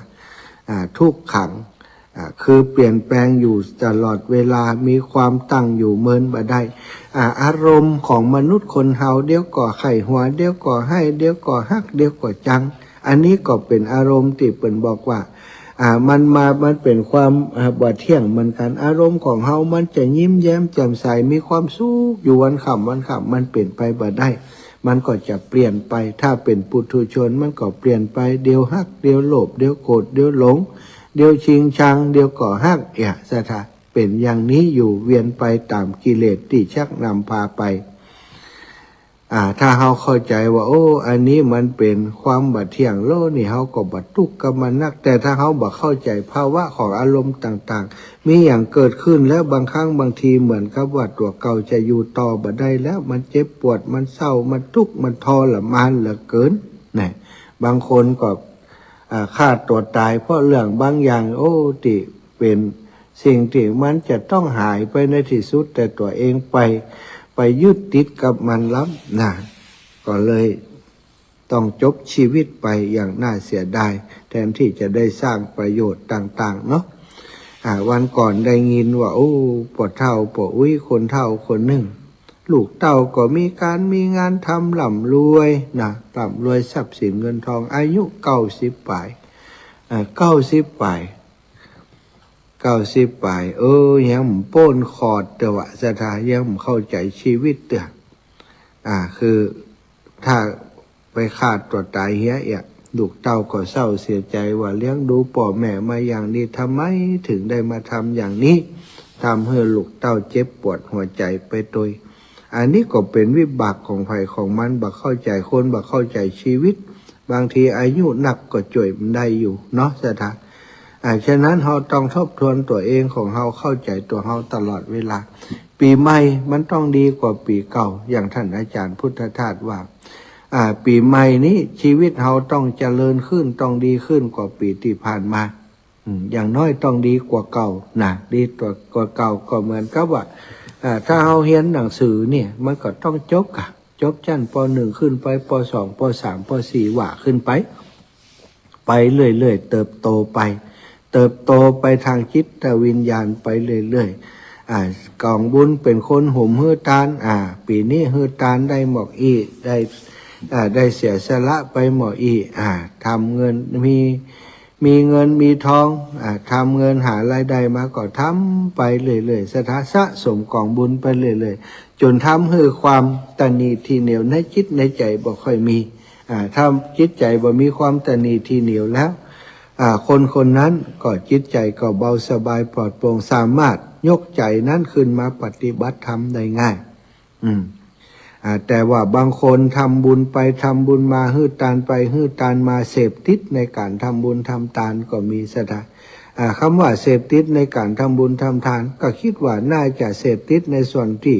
ได้รับคำสรรเสริญเยินยอ เวลาคนนี้เปิ่นใจบุญนะเปิ่นห่มหื้อตานนะสถาเปิ่นตานกำเป็นหมื่นเป็นแสนนะบางคนไปคิดว่าโอ้ตานอย่างนั้นถึงจะได้บุญจริงๆแล้วตานยังก็ได้แม้กระทั่งเฮามีตังสักบาทสถาเอาแหงไปตุบไปตอมไปตานเปิ่นช่วยแหงช่วยการช่วยงานเปิ่นเอาแหงไปสร้างเป็นบุญเป็นกุศลอันนี้ก็ได้บุญได้ตานได้ถือว่าเป็นการตานเหมือนกันตานนี่มีหลายอย่างตานสติปัญญาปัญญาก็เป็นวิทยาทานตานหลังกายแรงงานก็เป็นตานหลังกายแรงงานตานความหันพิษต่างๆครับความหันพิษต่างๆออกจากร่างกายออกจากใจตัวไปก็ถือว่าตานเหมือนกันนะตานเพื่ออภัยทานครับตัวเองเพื่ออภัยทานครับผิดพลาดต่างๆชีวิตของเราต้องเติบโตขึ้นต้องดีขึ้น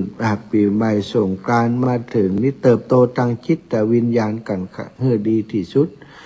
ยิ่งเฮาอายุนักน้อยอีปอยอีแม่สิ่งที่คนอายุนักจะต้องมีนั่นก็คือความเมตตากรุณามุทิตาอุเบกขาที่จะต้องมี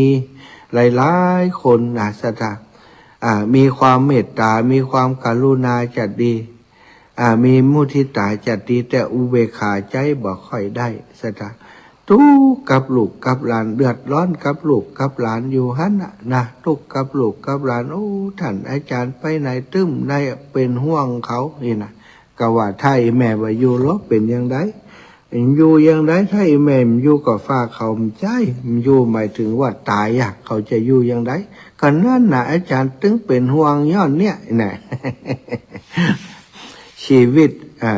เราลองคิดพอนะมันเป็นวิบากต่อเนื่องกันมาพ่อแม่ก็ห่วงเฮาอย่างเอี้ยนะห่วงเฮาเป็นห่วงเป็นห้ามแต่จริงๆแล้วชีวิตไผก็ชีวิตมันนะแต่เฮาห่วงเขาได้ถ้าเขาบ่ห่วงตัวเองมันก็ไร้ความหมายเฮาฮือความหูฮือทรัพย์สินฮืออย่างไปแล้วก็จบแต่อันเถอะนะถ้าไปห่วงจะต้องอย่างโน้นจะต้องอย่างนี้เขาจะต้องคนเฮามันบัดมีทรัพย์สินหาทรัพย์สินฮือเขาท่วมหัวก็ตามเถอะศรัทธาญาติโยมถ้าเขาบ่ฮู้จักใจบ่ฮู้จักปฏิบัติมันก็หมดก็เสี่ยงเฮาฮือความฮู้ฮือการศึกษาฮือการปฏิบัติที่ถูกต้องแก่เขานำเข้าวัดเข้าวานำเข้าหาศาสนานำเข้าไปสู่การทำความดีถ้าเฮานำไปอย่างอีเขาก็ต้องจะได้บ่ต้องเป็นห่วง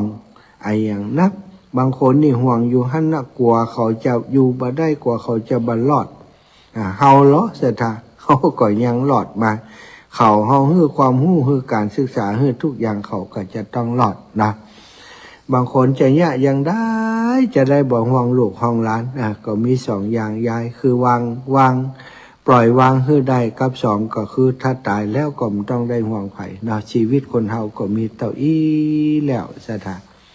นี่อู้กันไปอู้กันมาก็ไหลไปกันเรื่อยๆเนาะที่นี้มาถึงเรื่องเล่าของสงกรานต์ปีใหม่นี้สถาก็มีเปิ่นเรียกว่ารหัสธรรมซ่อนอยู่ในสงกรานต์ปีใหม่หลายเรื่องหลายเล่าเนาะปีใหม่มันฮ้อนคนมันเดือดร้อนคนมันงุดงิดทำการทำงานบ่ม่วนบ่นั้นบ่มีความสุขเปิ่นก็เอาเทศกาลนี้มาคั่นเหียคนสมัยโบราณถ้าฮ้อนก็อาบน้ำอาบน้ำจะได้ให้มันม่วนก็เล่นสงกรานต์ค่ะเฮาอาบเขาขออาบเฮา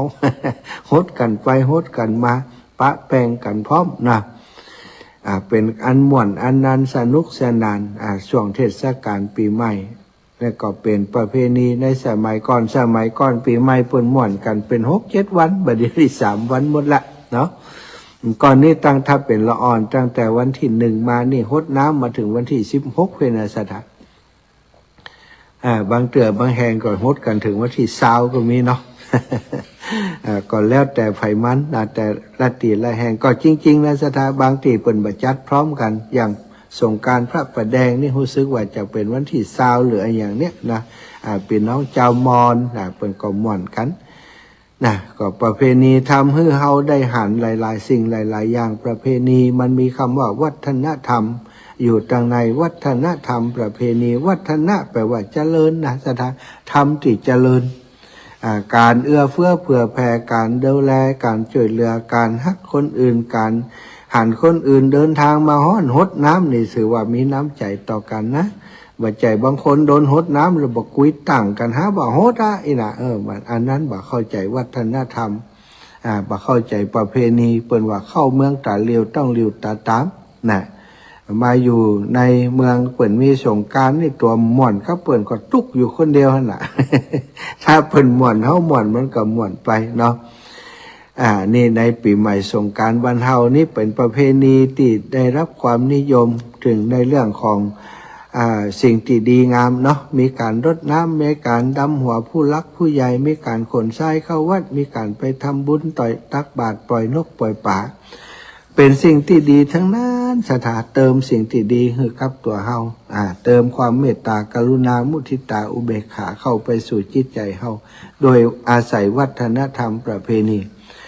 ต้านกันเข้าหาปิตาหน้าลุงหาป่อหาแม่นี่สถาตายเก่าเน่าเมินไปแล้วถึงเดือนจีปีใหม่มาก็คือถึงบุญคุณเปิ่นได้สืบเข้าแทนของเปิ่น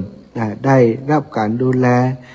จากเปิ่นมาจนเติบใหญ่หน้ากาบานก็ทำบุญไปหาผู้เป็นพ่อเป็นแม่เป็นบุพการีทำบุญตานอุทิศไปให้เปิ่นนอกจากจะสนุกสนานแล้วก็ยังเป็นเรื่องของการปฏิบัติโดยสถานปฏิบัติทางจิตทางใจปีใหม่สงกรานต์เป็นว่าเป็นวันครอบครัวเป็นวันกตัญญูทำไมถึงเป็นวันครอบครัวก็กลับมาหาครอบครัวกลับมาหาพ่อหาแม่บางคนไปทำงานอยู่กรุงเทพกรุงไทยไปทำงานที่เมืองใหญ่เมืองหลวงต่างประเทศก็มีก็ถึงเดือนจีปีใหม่สงกรานต์ปีใหม่เฮาก็กลับมากันแต่ว่าทุกปีที่กลับบ้านกลับจองหลู่กันกลับสถาบางคนนี่ก็เมาสมัยก่อนนี่เปิ้นบ่ห้ามนะบางของนี่เอาเบียร์เอาเหล้าขึ้นทางท้ายรถเป็นกล่องเป็นลังกินกันตบมือกันสถากินแล้วชะเงาะชะแงะนั่งบนฝากระโปรงท้ายกระบะท้ายปักขิดตกตายก็มีสถาว่าเดี๋ยวนี้กฎหมายห้ามนะห้ามนั่งท้ายรถห้ามกินเหล้าปั๊มน้ำมันห้ามจำหน่ายเมื่อก่อนนี่ทุกปั๊มขายเหล้ากันปะทลืมมาเดี๋ยวนี้เสาะหาซื้อเหล้ายากเพราะอย่างก็เพราะว่าอุบัติเหตุมักจะเกิดขึ้นกับการเดินทางและทุกปีนะสถาจำนวนคนเสียชีวิตนี่ลักปันนะในประเทศของเราแต่ละวันรวมสรุปรวมบางทีก็เกือบจะเป็นหลักหมื่นด้วยซ้ำไปแต่ละปีถ้าเช็คเอ็กซเรย์ทุกพื้นที่นะนี่ก็คือปัญหาเหมือนกันเนี่ยเดินทางกันนักมาแต่ก็ยังเป็นถึงจะมีปัญหาก็ทุกคนก็คิดว่ามันเป็นยังปีใหม่ก็เดินทางกลับบ้านรถหนักเหี้ยครับรถบ่ค่อยปลอดภัยบางเตือรถมันติดกว่าจะถึงบ้านใดใช้เวลาขับรถเป็นวันเป็นคืนรับในกันบัดถึงบ้านสักครั้งเสียชีวิตไปเหียกลายเป็นงานเขาดำในงานหลื่นเริงในงานปีใหม่ก็เยอะสถาก็อธิษฐานอวยพรให้ปีนี้สถิติอุบัติเหตุจงลดลงของลูกหลานของอีป่อยอีแม่ที่จะกลับบ้านกลับจองกลับมาโดยสวัสดิภาพปลอดภัยอย่าได้เป็นใดจะได้เจ็บเป็นเย็นอุ่นเนอะกลับมาโดยความปลอดภัยกันกูคนกูท่านศรัทธาญาติโยมปีใหม่นี้ก็ขอให้เป็นปี268นี่นะเป็นปีที่ดีของอีป่ออีแม่เป็นปีตู่ลูกหลานหน้าฮักลูกหลานกลับมาหาลูกหลานมีการมีงานทำที่เจริญมั่นคงเป็นปีที่อีป่ออีแม่ทั้งหลายมีสุขภาพพลานามัยที่สมบูรณ์ที่แข็งแรงหากมาดแม้นว่าพยาธิอาพาธมันมีในตัวในจิตในใจปีใหม่จะมาถึงแล้วนะคือมันมาลายหายไปเหี้ยห้ามข้ามปีใหม่ไปตัว โรคภัยไข้เจ็บอยู่ลายปุ่นไปเลยเนาะปีนี้ขอเป็นมีปีสุขสวัสดีเป็นปีที่สุขสมหวังสำหรับอีพ่ออีแม่เนอะเป็นปีที่เข้าใจธรรมะได้นักขึ้นเป็นปีที่ปล่อยวางอัตตาบ่ยึดถือตัวตนวางตัวตนได้นักขึ้นเข้าใจสัจธรรมของชีวิตอนิจจังทุกขังอนัตตาชีวิตก็เป็นอย่างนี้เข้าใจความโลภความโกรธความหลงเป็นสิ่งที่บ่ดี ให้ปฏิบัติในทางที่มีสติสัมปชัญญะไปสู่ความสงบเย็นตามแนวทางของมักมีองค์8ที่พระพุทธองค์โดยทรงตรัสไว้ทำกิจกรรมกิจการงานต่างๆต่างหลายก็ให้ประสบความสำเร็จมีลูกมีหลานก็อยู่ถ้อยฟังคำเนอะจะถ้ามีสามีภรรยาก็อย่าได้นอกคิดนอกใจมีมิตรไมตรีที่ดีต่อกันเอื้อเฟื้อห่วงใยเอาใจใส่ซึ่งกันและกันมีพ่อมีแม่ก็ดูแลพ่อแม่กันให้ดีอย่าไปให้เปื่อนได้หม่นได้หมองคนเฒ่าคนแก่ร่างกายมันบ่สมบูรณ์อาจจะต้องการความช่วยเหลือก็ต้องดูแลใส่ใจมีของดีๆไปแบ่งไปปันเอาไปฝากไปเตาะไปตำให้พ่อให้แม่กันเป็นความกตัญญูกตเวทีเนาะเดือนจีปีใหม่มีครั้งหนึ่งมีสิ่งดีๆมอบเพื่อแก่กันศรัทธาญาติโยมตอนนี้ก็พอเวลาแล้วจะปั่นเวลาให้โทนนักสักหน่อยพี่น้องต่างเมืองน่านเน้อแม่สีแพรเขาแม่สีแพรบ้านกอดแก้วแม่สีแพรบ้านกอดแก้วโยมแม่สมฤทธิ์นะบ้านม่วงเจริญกระม่วงอย่างก็โยมแม่บ้านม่วงนะบ้านม่วงนาเหลียงป่อน้อยป่อนานประเสริฐป่อน้อยสมเพชรป่อนานอันนันเนอป่อนานอันนันอยู่เวียงสาเนาะไปแอวหากันแล้วป่อเป็นโสดเห็นแล้วบัดเดียวอีแม่ได้เสียชีวิตจากไปพี่น้องบันสเนียนเนอคุณโยมดนุภานะดนุภาบันสเนียนฟังอยู่ก็จ้าโทรมาหาใดเนอะพี่น้องจากตั้งพะเยาเจียงคำเจียงของเจียงใหม่ลำปูนลำปางเปิดสายแล้วพี่น้องเมืองฝางตัว0808844173 เนอะพี่น้องเมืองฝางวันที่16ปากันติมอนปินเนอะ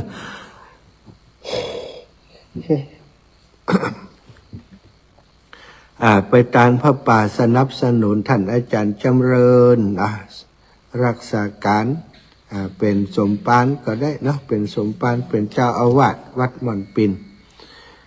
แม่วลีเกษมพันธ์พี่น้องจากบ้านอย่างก็ไม่ใช่บ้านถอวะนะจำไม่ได้อีกแล้วบ้านอย่างก็แบบ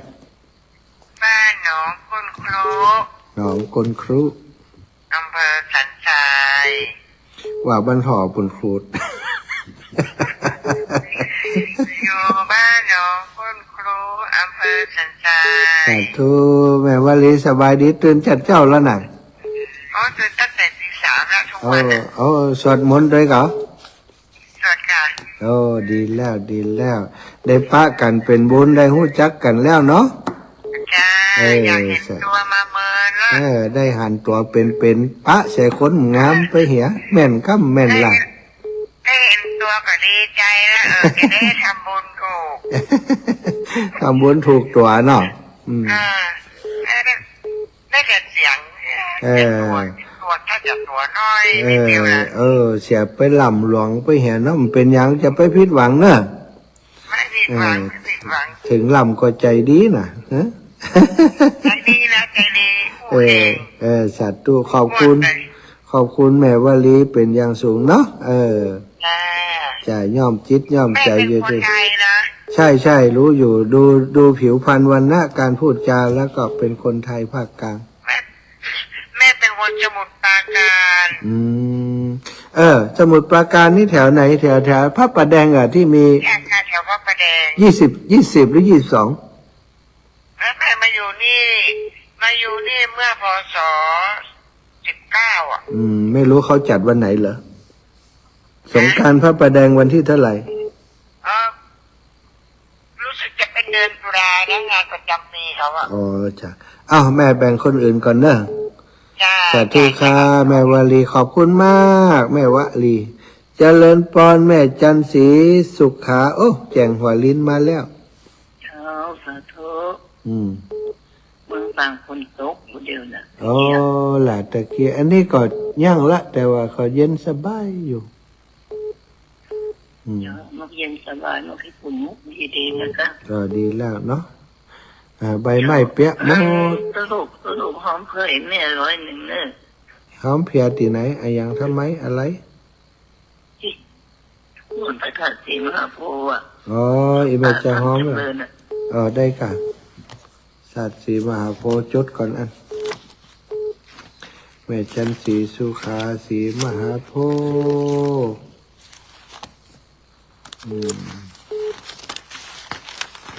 ทุกทีเลินแม่จันสี100เนาะสาธุนะแม่เนอะ เจ้า สาธุเจ้าแม่จันสีเจริญพร เจ้าไว้สาธุลูกแม่เป็นกำลังใจให้ลูก เจ้าแม่จันสี เจ้าแม่ก็คงลูกเหมือนกันนะ เจ้าสาธุเจ้า เจ้าแม่เป็นกำลังใจให้ สาธุบุญรักษา เจ้าไว้สาเจ้า แฟนรายการคนเฒ่าคนแก่โยมแม่ตั้งนานน้ำพึ่งจางไปแล้วก้าน้ำพึ่งเสมิง ไว้สาเจ้า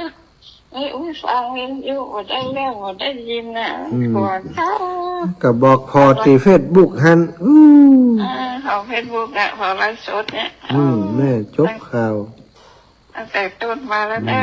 อ หันหน้าหันตาพร้อมหัวลั่นมับแสบตามหูกับเนิ่น เกสรจะออกแล้วละพอแล้วเกือบจะเป็นแฮปปี้แล้วเนี่ย แฮปปี้แล้วกะที่ไปหน้าเนี่ยมันเขียวปื้ดเลยล่ะเดี๋ยวนี้มดไอ้น้อยจะออกมาจากบ้านแล้วเนี่ย จะออกแล้วดิสัตว์ ตาไปยอมโกนเนี่ย ลืมลืมวันลืมเวลาไม่ไผบอกเหื่อ ออกการนี้เนาะออกรายการ ออกรายการวันนี้วันยัง จะไปสารนะเจ้าเป็นกำลังใจนะเดี๋ยวเสมอโปรดโดยหลังกุฏินะโดยกุฏิละ ตัวไปล่ะดีกะหันอยู่เนาะ สาธุเจ้า สาธุเจ้าแม่บุญรักษาเจริญพรพี่น้องกาดโปง เจ้า ตื่นเช้ารู้นี่ ตื่นเจ้าอ่ะตอนแรกน้ำเก่ามีกระเพง มีกับเพลงกะได้ยินตอนไปจบ โอ้ ทั้งตัวจะกับ น่ากะ หวานหยานี่เดี๋ยวนี้สถานีแม่นั่นอย่างก็อันไฟดับแล้วก็อันท่านอาจารย์อมรต้องโทรไปห้องไปเปิดไฟหำกำ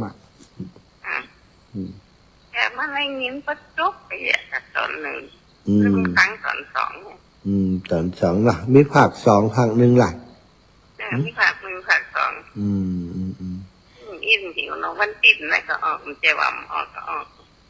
อันอาจารย์เสน่ห์เปิ่นอยู่แต่ฟังข่าวซะครับใช่เดี๋ยวนายจะไปฮัดก่อนเข้าหุมขนัดจำไปให้อีแม่ให้ตัวนี่อีแล้วไอ้ยอมให้กับบอกคือเปิดบอกแหมเนี่ย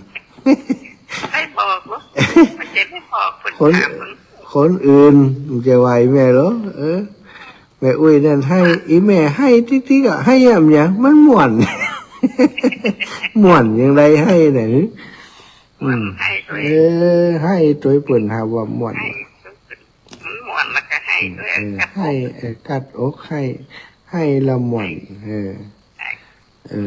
ขอบคุณนะเอาเป็นกำลังใจด้วยลูกเด้อสาธุเจ้าแม่พี่น้องจากเมืองน่านไปทางใดหมดหลังเมืองน่านเมืองแปะเมืองอื่นไปที่ไหนกันหมดหลังร่นเพื่อไปจังศรัทธาญาติโยมพี่น้องวังเหนือเน้อท่านอาจารย์แจ้งมานี่ว่าเชิญร่วมทำบุญต้นพระป่าสามัคคีสมทบสร้างศาลาอเนกประสงค์วัดต้นพึ่งป่าคาวันอาทิตย์ที่13 เมษายนเวลา 9 นาฬิกาเป็นต้นไปวันที่13ของเขาต้นพึ่งป่าคานะเจริญพรแม่เพ็ญณลำพูนราชการเจ้าอาจารย์เจ้าแม่อากาศเป็นไงพ่องอ่ะ อากาศสบายดีเย็นสบายหนาวแหมก่อนเล กิ ย นสบายนะเจ้า เดี๋ยวจะห่มผ้ารับแหมรอบนึง เจ้า เจ้า วันนี้ วันนี้ตื่นเจ้าก็จะไปทำบุญที่วัดให้พ่อแม่ปู่ย่าตายายอ่ะ อ๋อเริ่มแล้วล่ะ เจ้า ถ้าไปใกล้กันได้มันคนนั่นกับไปคนนี้กับไปเนาะยุง มั เนาะ นแม่เราคนกินแบบกันเนี่ย ใจมันกินบัดตัน เจ้า อืม สาธุเจ้า สาธุ เจ้า เจ้าแม่เจ้าสาธุ เจ้า วันนี้ก็จะปิกไปลำปางแหมอยู่นี่ เจ้า ไปงานศพแม่สาธุเนอะ เจ้า ศรัทธาญาติโยมโอ้วันนี้เสียงบางเสียงเบาไปเนอะโทรศัพท์เนี่ยเอามาแหมสายหนึ่งสายตั้งใดเทพเสด็จไม่อย่านวลกะไม่อย่านวลเทพเสด็จเจริญพร วันจ้าเจ้าวันนี้ไฟมาแล้ว ไฟมาเมื่อคืนแล้วกะ แม่ก็บอกว่าอยากได้ตื่นไฟมาแล้ว ไฟมาไม่ก็รับเจ้าไฟมาไม่รับเจ้าหรอกไฟมาเนี่ยก็ยังไม่รับเสื้อ เจ้า ก็เดี๋ยวจะลูกว่าจะวันนี้จะตามหันเข้า ตานวันเนี้ยเนาะ ข่าวตามละ ดีแล้ว ลูกเจ้าก็มาบินเข้าบาททั้งวันแม่ก็เพิ่งได้ลูกฝ่ายลูกเจ้าทั้งวันนะต้องใส่บาททั้งวันน่ะ เจ้าแม่ มันมาได้เป็นเดือนแล้วนะเจ้านี่นะ เปิดมาอยู่ฮั่นกะ มันมาอยู่ที่ดอยคิวก่อ เจ้าแม่ มันมาสร้างห้างเจ้าแล้วคนก็มาบินเข้าบาททั้งวัน วันกินดูคนมาเจ้ามีใส่ใจอะเนาะจะดีละคนมาโปรดเขาก็ต้องใส่เนาะ อุปถัมภ์ครูบาอาจารย์เนาะเพิ่นได้สร้างประโยชน์ จ้า เจ้า ขอบ ณ คุณเนอขอบคุณโยมแม่โทรมาเป็นกำลังใจ จ้า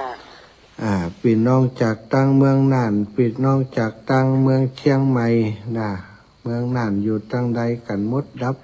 ปิงแล้วเมืองน่านเมือง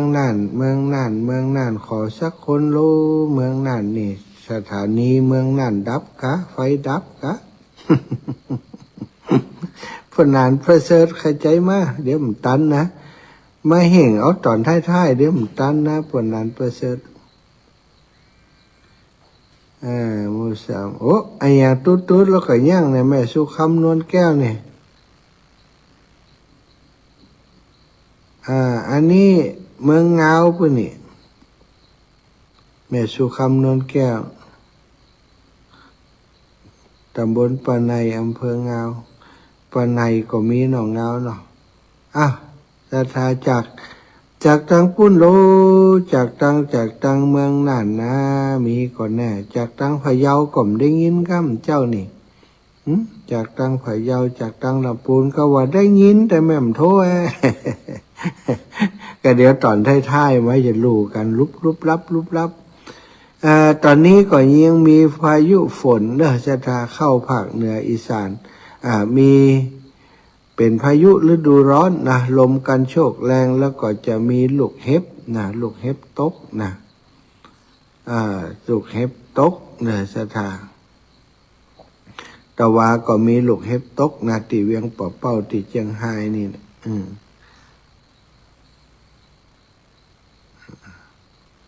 ถ้าญาติโยมปล่อยแม่ทั้งหลายก็ต้องระวังเนาะพี่น้องทางเมืองเงาชัดเจนดีกะเป้าเกี่ยวเจ้าโอ้กลับมาสักถามเจ้าเมืองเป้ากันนี่เจ้าแม่หยัง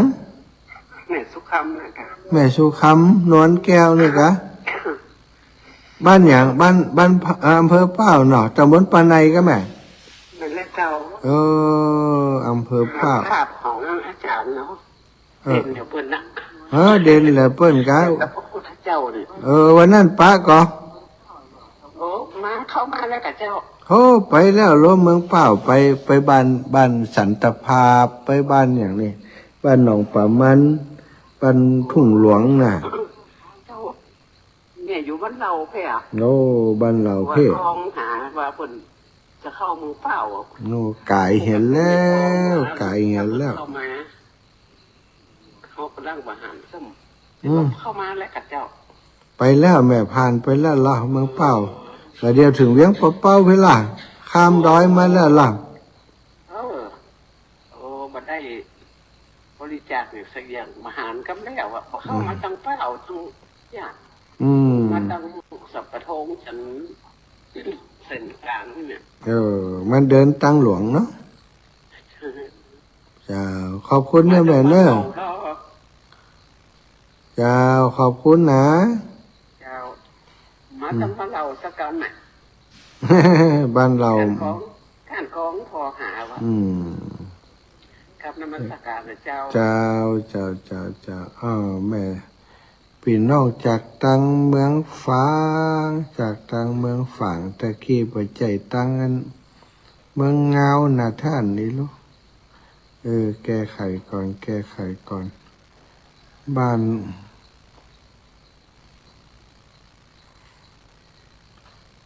เราบ้านเรา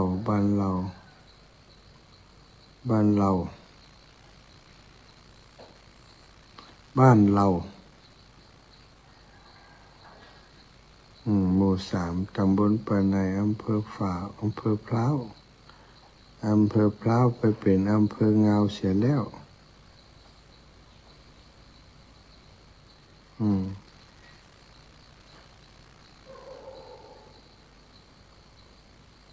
อำเภอพร้าว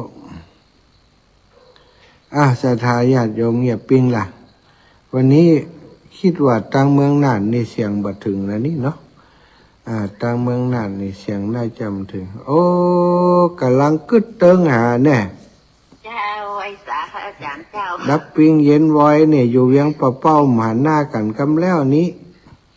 มาได้ไปหาเจ้าโฮอยู่ถามถึงเจ้าเลี้ยงลูกเน้นน่ะ โอ้ยนักกะลูกนักบอกไปเอาลูกไปเอาลูก ไปเอาลูกก็เอาลูกอยู่ว่าน่ะ บวชแถมขี้ตน ไม่มาได้เจ้า บวชแถมขี้ตนปีนี้ เศร้าไปเจ้า ดูโอ้ยอิดใจ พดกันไป30ไปเจ้า ดูอยากกินอยากครบได้ย่างละเพียวพัดนะ เจ้า วันนั้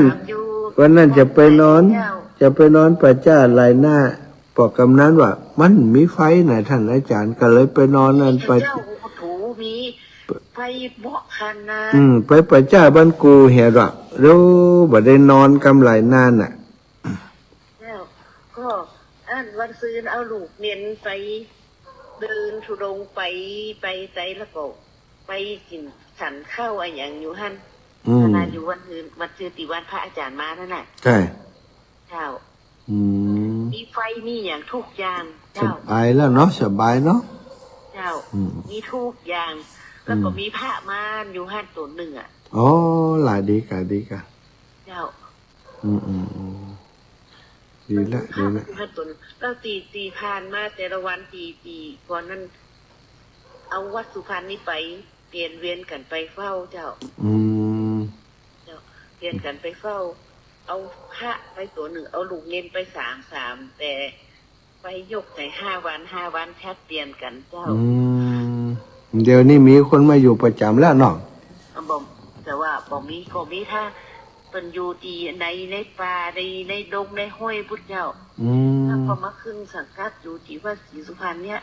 แล้วก็ถ้าว่ามันมีไผมาเกาะนิมนต์เปิ่นมาอยู่เฝ้าตัว เนาะเจ้า แต่ละวันเจ้า เจ้า ถ้ามีการงานตังวัดนี่เกาะคือเปิ่นมาถ้ามีการตังวัดนี่เกาะคือพระไปแล้วก็เอาลูกเน้นไป เจ้าดีแล้วเนอะโยมแม่อยู่ดีมีสุข เจ้าพระอาจารย์เจ้าผู้ดูนะแล้วก็ได้ไปหาเจ้า เป็นอย่างเจ้าแม่ เลี้ยงเจ้า เลี้ยงลูกหลาย อาหารเลี้ยงลูกเน้นวันไหน30คนนะเจ้า เจ้าสาธุบุญรักษาแม่เนอะแข็งแรง ไปสาเจ้า เลี้ยงลูกพระเล็กนี้ได้อยู่แข็งแรงเนอะศรัทธาญาติโยมก็คงจะประมาณนี้เนาะสำหรับศรัทธาที่โทรมาขอบคุณหลายๆที่มาฟังน้ำฟังธรรมเจ้านะมันก่อนยังเจ้ามืดอยู่บางคนก็ยังบัดตื่นกำเตือ เจริญพรไม่ย่าเล็ก เจ้าไหว้สายเจ้า เกือบตัน แม่มาทวงแม่กลัวลืมวันที่12วันลืมเลยเจ้า 12ไปไหนก็ แม่12ที่แม่ขอนิมนต์มาบ้านนะ บ้านไหนบ้านตรงกะบ้านกลางตรงกะ เจ้า เจ้า บอกมันเนอะสิจะลืมละ เดี๋ยวจะต้องโทรไปหาอันนั่นก่อนหาเบิ่มด้วยก่อนเนาะ เจ้า คนใดก็ลืมหมดเหรอ เบิ่มมันจะได้มากันนะแม่ แล้วท่านจะมาจะได้นะเจ้า นั่นแหละยังงงอยู่นี่เดี๋ยวนี้เบิ่ม12 13ว่านั่นงานที่บ้านท่านน่ะฮือไข่ครับทรงนี่12 13นี่ มาไปได้เลยแม่เตรียมแผนหมดแล้วนะ อู้ก็เบิ่มเนอะแม่อู้ก็เบิ่มจิ้มเนอะ เจ้าแม่เขาอู้ก็บอกมาก็ไม่เจ้ากำเดียวมันได้แล้วเนาะบ้านมามันได้แล้วถ้าท่านจะไปบ้านฟ่อนจะได้เหรอเจ้า นั่นกะ นั่นกะ เขาก็ลืมกึดไปนะ ไปขับรถ เขาลืมกึดไปนะ เจ้าไม่ได้ขับรถกับมือแข็งขาแข็งหมดนะประเดี๋ยวนี้ แม่ไม่ได้ครับ เจ้า สาธุแม่สาธุ ไหว้สายเจ้าพักผ่อนเนี่ยเด้อ จ้าแม่ มาบูบ้านตรงรับ6 โมงไม่แรงตื่นตี 2 เจ้า สา ไหว้ ธุ สายเจ้า สาธุเจ้าอ้าวเวลาหมดเวลาแล้วศรัทธาญาติโยมทั้งหลายเน้อขออนุโมทนาบุญขอบคุณทุกคนทุกท่านติดตามรับฟังรายการขอความสุขสวัสดีจงมีแก่ศรัทธาสาธุชนทุกคนทุกท่านชัตตารโอธรรมาวทันติอายุวันโนสุขังพระลา